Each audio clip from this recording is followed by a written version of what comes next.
Now it came to pass after the death of Saul, when David was returned from the slaughter of the Amalekites, and David had abode 2 days in Ziklag. It came even to pass on the 3rd day, that, behold, a man came out of the camp from Saul with his clothes rent, and earth upon his head. And so it was, when he came to David, that he fell to the earth, and did obeisance. And David said unto him, From whence comest thou? And he said unto him, Out of the camp of Israel am I escaped. And David said unto him, How went the matter? I pray thee, tell me. And he answered, That the people are fled from the battle, and many of the people also are fallen and dead, and Saul and Jonathan his son are dead also. And David said unto the young man that told him, How knowest thou that Saul and Jonathan his son be dead? And the young man that told him said, As I happened by chance upon Mount Gilboa, behold,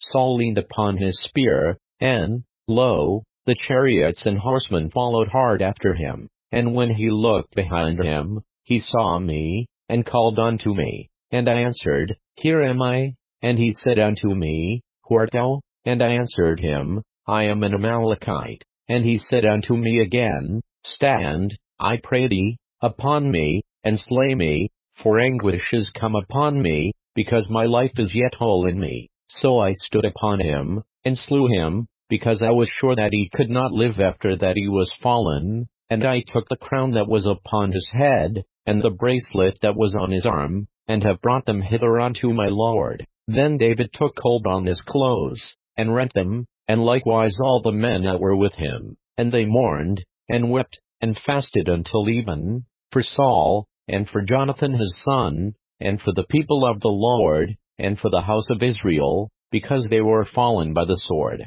And David said unto the young man that told him, Whence art thou? And he answered, I am the son of a stranger, an Amalekite. And David said unto him, How wast thou not afraid to stretch forth thine hand to destroy the Lord's anointed? And David called one of the young men, and said, Go near, and fall upon him. And he smote him that he died. And David said unto him, Thy blood be upon thy head, for thy mouth hath testified against thee, saying, I have slain my Lord's anointed. And David lamented with this lamentation over Saul and over Jonathan his son. Also he bade them teach the children of Judah the use of the bow. Behold, it is written in the book of Jasher, The beauty of Israel is slain upon thy high places. How are the mighty fallen? Tell it not in Gath, publish it not in the streets of Askelon, lest the daughters of the Philistines rejoice, lest the daughters of the uncircumcised triumph.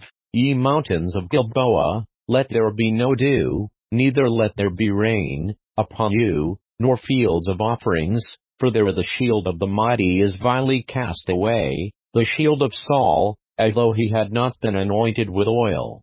From the blood of the slain, from the fat of the mighty, the bow of Jonathan turned not back, and the sword of Saul returned not empty. Saul and Jonathan were lovely and pleasant in their lives, and in their death they were not divided. They were swifter than eagles, they were stronger than lions. Ye daughters of Israel, weep over Saul, who clothed you in scarlet, with other delights, who put on ornaments of gold upon your apparel. How are the mighty fallen in the midst of the battle? O Jonathan, thou wast slain in thine high places. I am distressed for thee, my brother Jonathan. Very pleasant hast thou been unto me, thy love to me was wonderful, passing the love of women. How are the mighty fallen, and the weapons of war perished?